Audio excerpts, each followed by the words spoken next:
Presidential palace in Manila, where it's just to talk to him about his controversial war on drugs and foreign policy, including deteriorating relations with the United States and with China.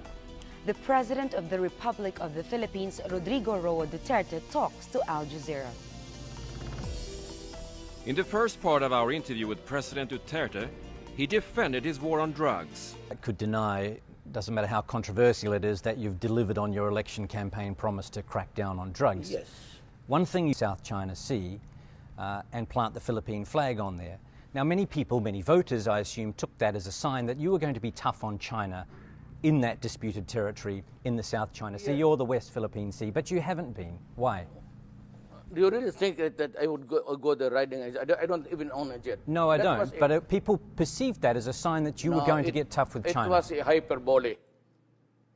Literally, you cannot expect to ride. I don't even know how to swim. And if it overturns, then you lose a president along the way. So why did you say that then? What were you referring to? Yeah, hyperbole.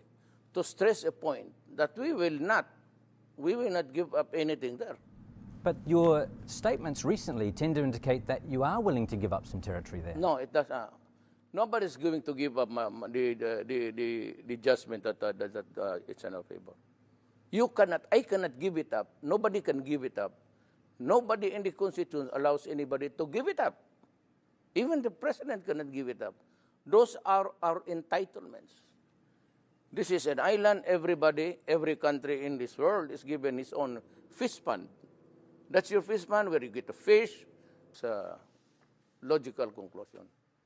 We have this judgment, right? Two things. I can go into a rage because it's being occupied. But remember, it is not a sovereignty that is there. It's the entitlement attached to it is the sovereignty. Okay? The other is to go into a rage and fight, and the other is to talk.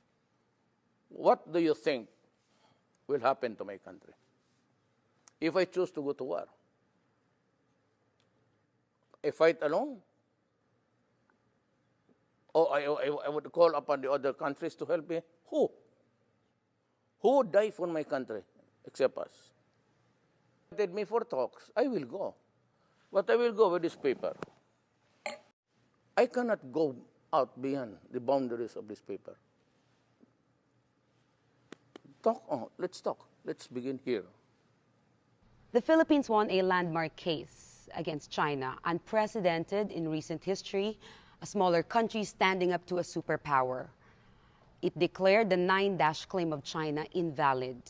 Now, you're going to China, and you've mentioned previously, you said that you will not insist on the position of the Philippines on the Scarborough Shoal.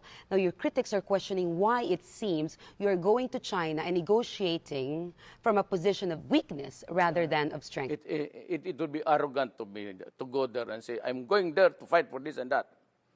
You know, there's much to be learned in history, and even in the books, and the way the Orientals places the words in his mouth, especially the Chinese.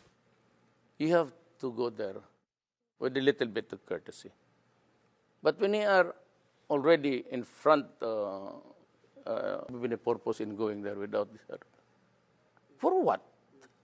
But you can guarantee to the Philippine people that you are not going to sign away or give up hope or give up fighting for the Spratlys Scarborough. The president of this country can give up the claim. You are not allowed to do that. That is one sure way of going to impeachment. But